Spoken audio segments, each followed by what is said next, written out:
Hey everybody, Rorree here. I believe for story time, I believe we're on part 17.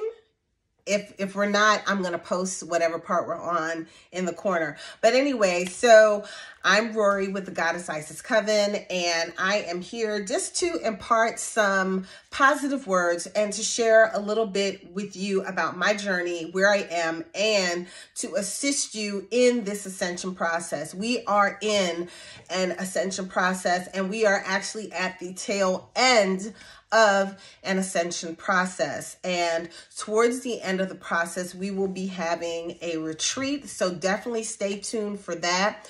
We have a community called the Goddess Isis Coven. You can go there, goddessisiscoven.com, and become a member. Initially, we opened only for women because that's what I was instructed to do by Mother God. Now, as of December, we open the doors up again to men. But at one point, we had to just cut it down for a minute, and the men kind of just sat aside for a moment. And now the men are able to come back into the community again. So anyway, let's get to it. Today, we're going to talk about worthiness. And how do you feel about yourself? Do you feel that you're worthy to receive what it is that you desire? I remember being at a retreat long ago. I actually used to go to retreats every quarter. That was my thing. I went to personal development, mindset coaching, some type of retreat.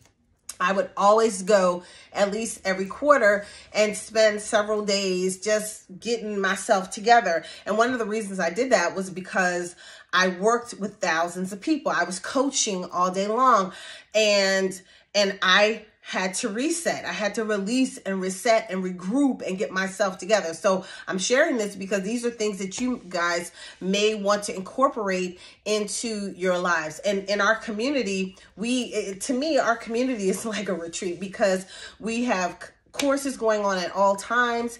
We have engagement. We have live sessions.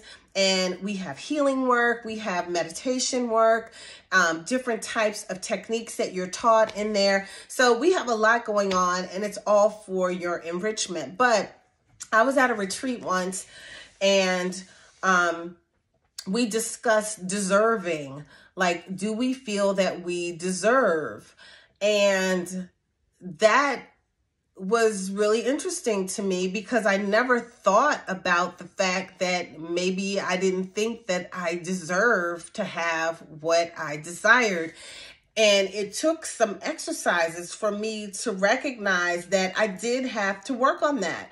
I had to work on knowing with absolute certainty that I deserve to have the desires of my heart. I deserve that. You know, sometimes we are taught to be so humble and to be so giving all the time.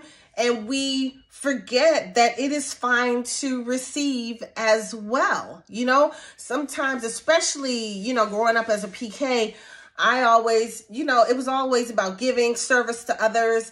But I'm not saying we should be selfish, but we should think of ourselves and know that we deserve to receive as well. Sometimes I would look at other people and they were always receiving. And I'd be like, when I'm going to get something? I mean, I'm just being honest, even back in high school, my friends would be hanging out with these guys and they'd be getting all these designer bags and stuff. And I'd be like, dang, I want a designer bag. All I get is a teddy bear.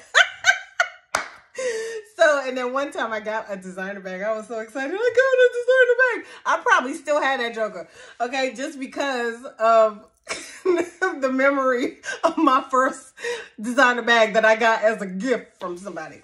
But anyway, it is very important for you to know that you were created as an amazing being. You were created to prosper. You were created, Bob Proctor would say you were born rich. We were born rich, but then we were programmed programmed. You know, that's what the television is all about, programming. You know, before the television, we had the newspaper and all this, the propaganda machines, and now the television is the propaganda machine. I think they're working on that, but whatever. But anyway, so we've been programmed to be less than, to feel less than, to feel like we shouldn't be on the receiving end of wonderful things, wonderful feelings, wonderful anything. You know, we feel like all we should do is give, give, give. And it's important to receive. And sometimes when you refuse to allow yourself to be open to receiving, you actually block those things that are here to bless you or to provide you with greatness. And, you know, I used to hear the term all the time, a closed fist can neither give nor receive. So you have to be willing to open your fist, open your heart, even if it has been wounded, open it up, heal it and open it, you know, so that you can receive. You can, and you deserve it. Some of you have been in tumultuous relationships, either with a mate or with family.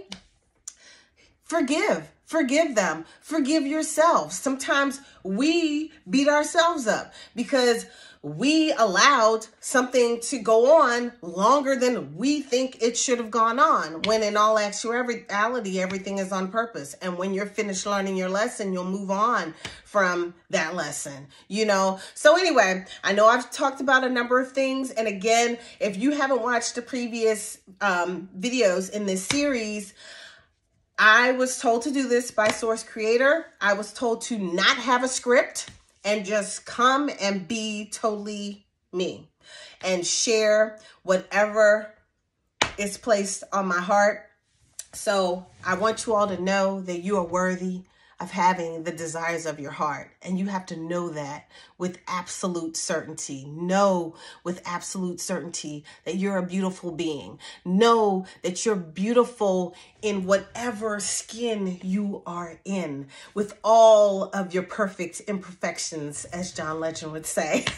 Okay, you guys, I'll see y'all in the next one.